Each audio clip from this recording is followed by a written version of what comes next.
let you get it out first. Sorry, is that loud? Is that candy? Yeah. Oh. No, I can't because then I'll have chocolate in my teeth. Hi friends! Welcome back to my channel. My name is Carolyn and I talk about books. Today's video is something I am very passionate about because I thought it would be fun to mention some of the titles that got me back into reading prior to me even discovering BookTube. So it's books that I really love and feel like more people need to talk about, but that I have never gotten to actually talk about here on my channel yet. So the first book is the one that actually made me decide to do this entire video. It's a book that I adore and wish more people talked about, and that is Smoke Gets in Your Eyes and Other Lessons from the Crematory by Caitlyn Dodi. Caitlyn Dodi is a licensed mortician. She's obviously an author, and she's actually a YouTuber. I discovered her on YouTube first. Her channel is Ask a Mortician, and she makes videos about death. And I know it sounds super morbid, but it's really not. She has this really beautiful blend of reverence and kind of quirky humor. And her kind of philosophy is this idea that though death and losing somebody can be so traumatic, there's so much trauma and so many things that are overwhelming with that whole kind of time period, there's so much that can be alleviated by just you having knowledge of what your rights are and of the scientific facts of what's going to happen during that time. And I am really, really a fan of that and of her work in general. So this is a memoir sort of about her life in the first crematorium that she worked in. And I just really enjoyed it. It felt like her. It felt like that same blend of science as well as just like her quirkiness, and I just think it's a really, really unique blend and really, really perfect. This was a 5-star read for me. And for those of you that do pick this up or have picked this up, she's written other books that I would like to point out for you as well. She has From Here to Eternity, Traveling the World to Find the Good Death. On Instagram, I believe her username is The Order of the Good Death, and it's just that same basic idea of having dignity in death and just kind of knowing your rights and making sure that people in your life know exactly what it is that you want. I've learned so much just from her books, her YouTube channel, but this is one where she is, again, nonfiction, but it's just her traveling the world, looking at other cultures and their death practices, as well as examining the funeral industry here in the United States and kind of the pitfalls that we have that you will probably be dealing with when you lose a loved one. So very, very informative. And then the most recent one that I have by her is Will My Cat Eat My Eyeballs? And this is just kind of a fun, again, it seems so weird and morbid to say that, but a fun sort of frequently asked questions book. These are questions that she gets asked all the time at conferences and I'm sure online. Things that people secretly wanted to know but never knew who to ask or how to ask. And the first question is, will my cat eat my eyeballs? And I think you will think the answer to that is really, really funny and interesting and, again, very, very morbid.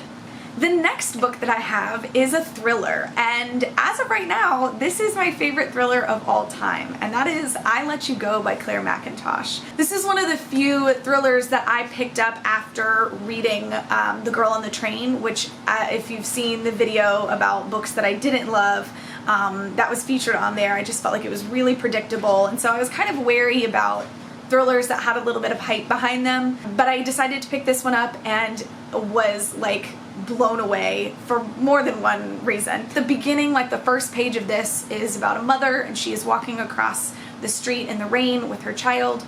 She lets go of her child's hand for just a split second, and someone comes through and ends up hitting her child and killing her child, and that's where it starts.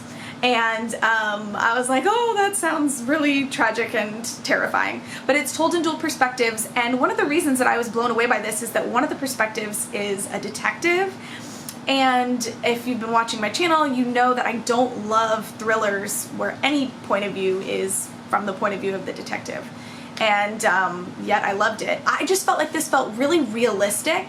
And then I looked in the back, and Claire McIntosh used to be in the police force in England. I wanted to make sure I had that right. But that's why it all feels right, like even like the bureaucracy of it, and like it just felt like I was like, wow, this author's really done their research. And it said she spent 12 years on the police force in the UK. So I think you can tell when a writer has done their research or they have background in something, you can absolutely just tell, and this was one thriller that just kind of blew me out of the water.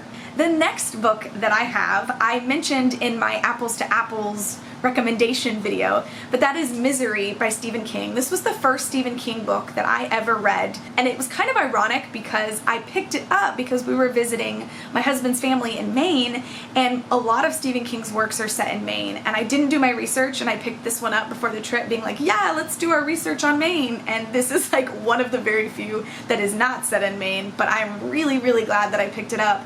This is about an author, and he has been writing a set of novels called the Misery Chastain novels. They're kind of like romancy novels for ladies, and he's just over that. He wants to branch out and do something different.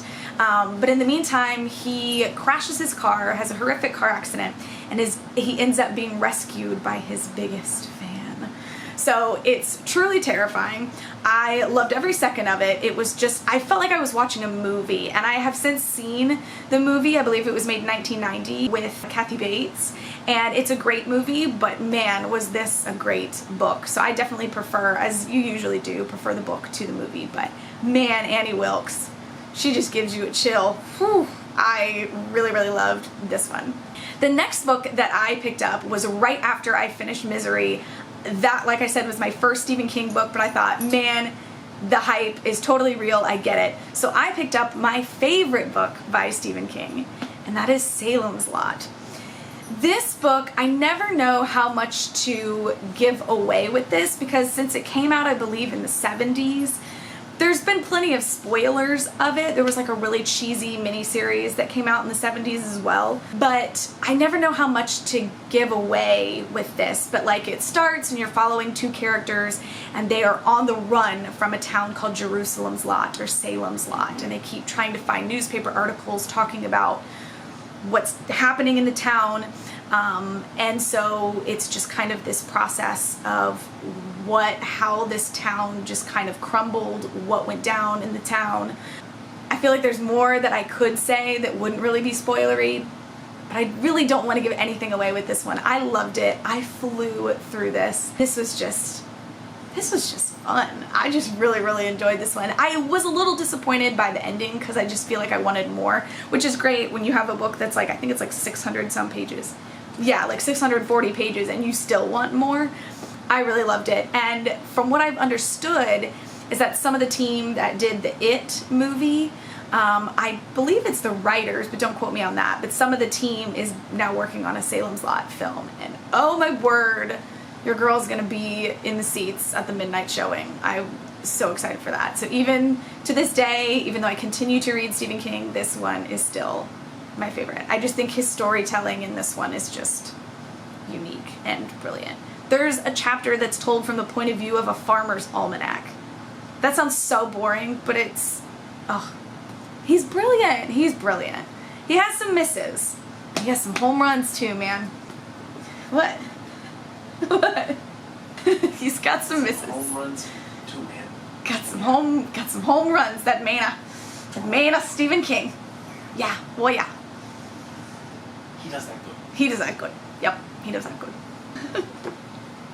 Should keep some of that in there. And the last book that I have is one that's very popular. It's a series, I believe it's a YA series, and that is Miss Peregrine's Home for Peculiar Children by Ransom Riggs. This is one that weirdly I saw the Tim Burton film first, and everybody was like, the book and the movie are so different, like, oh my gosh, the movie's terrible. And I watched the movie and was like, this is a really fun, enjoyable movie, but I have some questions about like the way the world works. So why not just pick up the book? And picked up the book and fell in love with it. And now looking back at the movie, I'm totally on the camp of like, ooh, this is frustrating. Why did they do what they did? But viewing them as separate entities, I did initially enjoy both of them. This just really struck a chord with me because I feel like it touched on that same part of me that loved reading as a teenager with like Harry Potter. I read the Cirque du Freak books by Darren Shan, Percy Jackson, just kind of these ordinary kids that find out they're really not all that ordinary. And I just love that. This kind of felt the same way to me, and it was exciting to find a new group of characters that you could fall in love with. And so I know Ransom Riggs is still coming out with books. I think the latest one was Conference of the Birds. It is. Enjoyed that one as well. So there's like first trilogy, and then now there's like a second trilogy following the same characters, but now this one is set in America.